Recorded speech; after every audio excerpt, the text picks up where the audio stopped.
ಇಟಲಿಯ ಮಿಲಾನ್ ನಗರದಲ್ಲಿರುವ Santa Maria ಡೆಲ್ಲೆ ಗ್ರಾಜಿಯಾ ಎಂಬ ಒಂದು ಚರ್ಚಿನ ಡೈನಿಂಗ್ ಹಾಲಲ್ಲಿ ಒಂದು ದೊಡ್ಡ ಪೇಂಟಿಂಗ್ ಇದೆ. ಅದುವೇ ದ ಲಾಸ್ಟ್ ಸಪ್ಪರ್.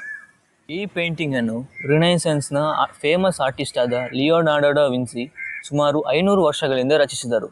ಈ ಪೇಂಟಿಂಗ್ನಲ್ಲಿ ಜೀಸಸ್ ತನ್ನ 12 ಡಿಸಿಪಲ್ಸ್ನೊಂದಿಗೆ ಕೊನೆಯದಾಗಿ ಅವರು ಸಾಯುವ ಒಂದು ದಿನ ಮುನ್ನ ಕುಳಿತು ಊಟ ಮಾಡುವಾಗ ಹೇಳ್ತಾರೆ, ನನ್ನ ಜೊತೆಗೆ ಕುಳಿತು ಊಟ ಮಾಡುವವರೇ ನಾಳೆ ನನ್ನನ್ನು ತೋರಿಸಿಕೊಡುತ್ತಾರೆಂದು.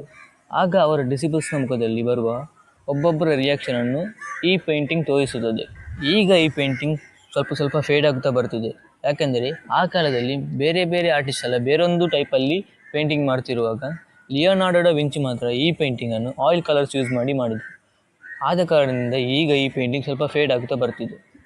ಆದರೆ ಲಿಯೋನಾರ್ಡೋನ ಸ್ಟೂಡೆಂಟ್ಸಿಂದ ತರಿಸಿದ ಕೆಲವೊಂದು ಕ್ಲೋಸೆಸ್ಟ್ ಕಾಪಿ ಕೆಲವು ಜಾಗಗಳಿದೆ. ಅದರಲ್ಲಿ ಒಂದು ಇವರ ಒಂದು ಸ್ಟೂಡೆಂಟ್ ಜಿಯಾಂಪೆಟ್ರಿನ ರಚಿಸಿದ ಪೇಂಟಿಂಗ್. ಅದು ಈಗ ಲಂಡನ್ನಿನ ರಾಯಲ್ ಅಕಾಡೆಮಿ ಆಫ್ ಆರ್ಟ್ಸ್ ಎಂಬ ಒಂದು ಮ್ಯೂಸಿಯಮಲ್ಲಿದೆ.